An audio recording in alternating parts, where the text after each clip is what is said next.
Okay, so picture this. You're looking at an MRI, and it's a paralyzed dachshund with a disc extrusion. Okay. And surgery's on the table. Right. But then you remember this recent study. Yeah. What if there's another way? Yeah. What if we could achieve similar outcomes to surgery with conservative management? Right. And that's what we're diving into today. Yeah. This fascinating 2024 study that has the veterinary community buzzing. Yeah, this is a good one. It is a good one. Yeah. This study really throws a wrench into how we traditionally think about thoracolumbar intervertebral disc extrusion, or TLIVDE. Yeah. Particularly in those really tough cases where dogs have lost deep pain perception. Okay. Before we get ahead of ourselves, can you remind us what deep pain perception is? Yeah. And why it's so important in these cases? Absolutely. Yeah. So imagine testing a dog's paw pinch response. Okay. In a neurologically normal dog, Yeah. they'll withdraw their paw quickly. With TLIVDE, depending on the severity, you might see a decreased response or even no response at all. Okay. And that's what we mean by deep pain perception. It's the ability to feel that really deep, intense sensation, and it directly correlates to how much hope we have for recovery. So deep pain negative is bad news, basically. Generally speaking, yes. Okay. Historically, dogs who've lost deep pain perception haven't fared as well with conservative management, and surgery has often been seen as the only option. Which is what makes this study so intriguing, right? Yes. They looked at 72 small breed dogs, to be exact, Wow. with TLIVDE who couldn't walk. Okay. And all of them were treated conservatively, meaning no surgery. Correct. And 96% of the dogs who still had deep pain sensation regained the ability to walk within 12 weeks. That's amazing. 96%. That's incredible. It's really impressive. Almost all of them recovered with just conservative management. I know. It's pretty remarkable. That's wild. Okay. Yeah. But what really blew my mind is that nearly half of the dogs who were deep pain negative, the group we often consider to have a much poorer prognosis, Right. they recovered their ability to walk too. Yeah. Now that's what I call a game changer. It is. This challenges everything we thought we knew about managing TLIVDE. It really does. So how did they do it? What did the conservative management protocol look like in this study? So the study used what we would consider a pretty standard conservative management approach, focusing on strict rest pain management and rehabilitative therapy. Okay. But even with a standard approach, the results were anything but standard. Yeah, that's what's so fascinating. Right. It suggests that maybe we've underestimated the healing power of the canine body in these cases. Possibly, yeah. But if surgery aims to relieve spinal cord compression, Right. how come so many dogs recovered without it? Yeah, that's the million-dollar question. Right. Isn't it?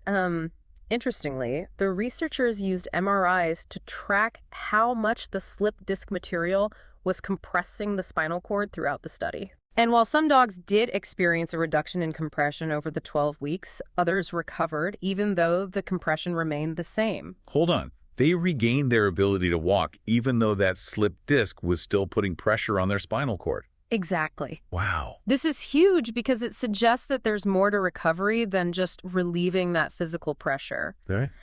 There are other factors at play here, things we're only just beginning to understand. So what could those other factors be? Well- What else could be influencing these amazing recoveries? Well, that's where things get really exciting. Right. The study itself didn't delve into those specifics, Right. but it opens up a world of possibilities for future research. Give us some examples. What are the hot topics that come to mind for you? Well, one area of interest is the role of inflammation. We know that inflammation in the spinal cord can be a major player in these cases, and managing it effectively could be crucial for giving those nerves the best chance of recovery. So even if the compression doesn't change much, if we can reduce inflammation, we might see significant improvement. Exactly. Yeah. And think about the role of physiotherapy and rehabilitation. We know these interventions can have a tremendous impact on neurological recovery, even in cases with persistent compression. Yeah, it's like we're retraining the body and the brain to communicate, even if the highway is still a little under construction. I love that analogy. And then there's the aspect of individual patient variation. Some dogs might simply have a more robust intrinsic healing capacity than others, and we're just starting to scratch the surface of what factors might influence that. Genetics, epigenetics, even the microbiome, who knows what we'll discover. Exactly. But for now, let's talk about what this means for us in practice. Okay. Does this mean we should abandon surgery altogether for TLIVDE? Not so fast. It's important to remember that this was just one study with a specific group of dogs, small breeds. Right. We need more research to see if these findings hold true for larger breeds, brachycephalic dogs, and those with different levels of neurological severity. Right, and let's not forget about the ACVM consensus statement on TLIVDE. Yes. Well, a couple of years old now. Right. Still provides invaluable guidance on best practices for managing this condition. Absolutely. The consensus statement emphasizes a nuanced approach considering each patient individually and carefully weighing the risks and benefits of both surgical and conservative management. Right? This new research doesn't negate those recommendations. It adds another layer of intrigue to the conversation. So it's not about saying surgery is never the answer, but recognizing that there might be more flexibility in our approach, especially when it comes to conservative management. Exactly. And that's what I find so exciting about this research. It challenges us to stay curious, to keep asking questions, and to never stop searching for ways to improve the lives of our patients. I love it. Me too. All right, we're going to take a quick break and we'll be right back. So we've got this exciting new research on conservative management, but we also have the ACVM consensus statement guiding our treatment decisions. Right. How do we reconcile the two? That's the million-dollar question for veterinary neurologists right now. The consensus statement is still our gold standard, outlining those situations where surgery might be the preferred option.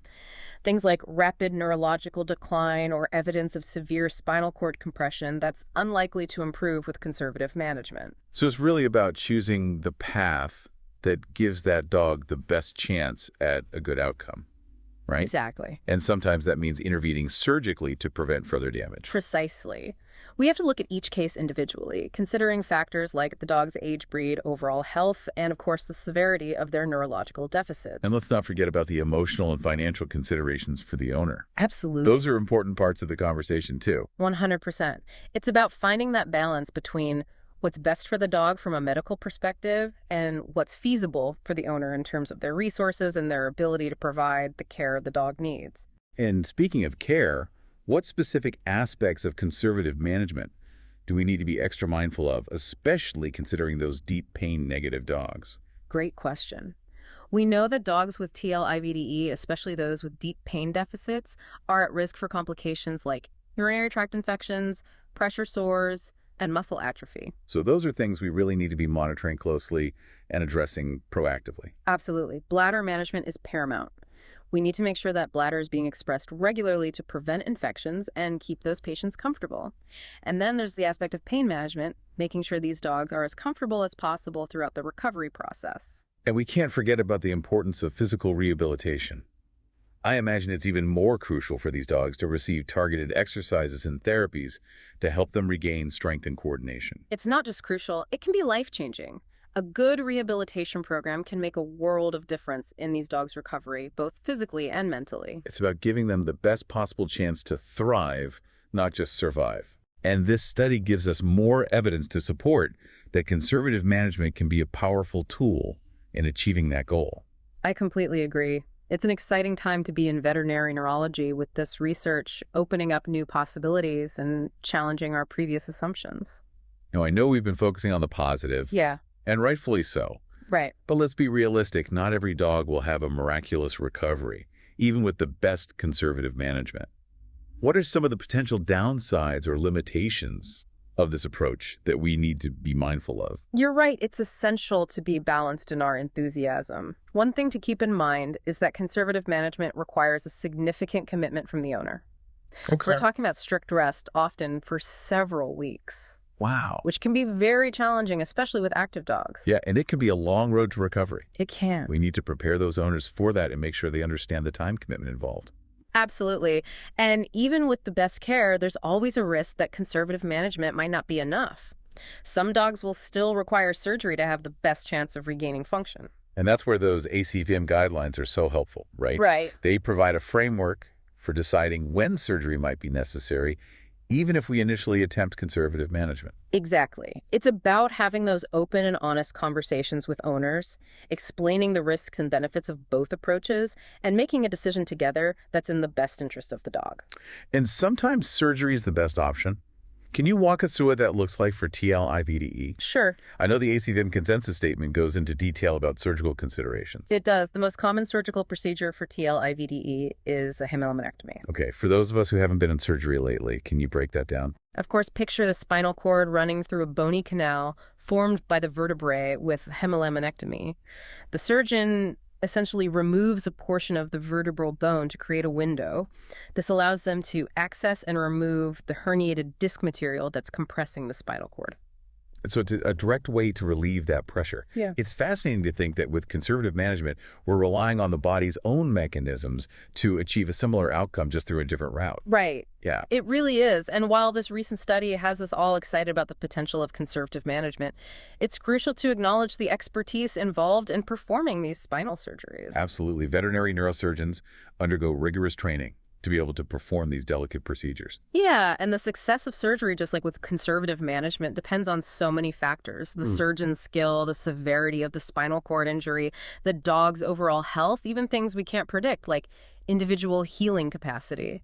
It really does take a village, from the general practitioner who makes that initial diagnosis, to the neurologist who determines the best course of action, to the surgeon who performs the procedure, and the rehabilitation team who helps that dog regain function. Absolutely. It takes a village to give these dogs the best shot at recovery. I couldn't agree more. And speaking of villages, we can't forget about the emotional support system for the owners. TLIVDE is a scary diagnosis, and owners often feel overwhelmed and unsure of what to do. Oh, absolutely. They're worried sick about their furry family members trying to make the best decisions, with limited information, often facing financial constraints on top of everything else. It's our job to be there for them, not just as medical professionals, but as empathetic listeners who understand the human-animal bond. Well said. We need to be patient, answer their questions honestly and thoroughly, and help them navigate this challenging time with compassion and understanding. So as we wrap up this incredible deep dive into the world of TLIVDE, I think the takeaway is this: there's no one-size-fits-all approach. This new research on conservative management is incredibly promising, but doesn't mean surgery is obsolete. It's about having all the information, weighing the risks and benefits of each option for that individual dog, and making informed decisions together as a team veterinarian owner and, of course, the dog at the heart of it all. Absolutely. And perhaps most importantly, it's about never losing hope. As the study shows, even in those cases that seem most dire, the potential for recovery is always there. This research has thrown open the doors to new possibilities and challenged us to rethink what we thought we knew about TLIVDE. What an exciting time to be in veterinary medicine. From Vet NeuroJar, keep those minds inspired, hearts light, and tails wagging.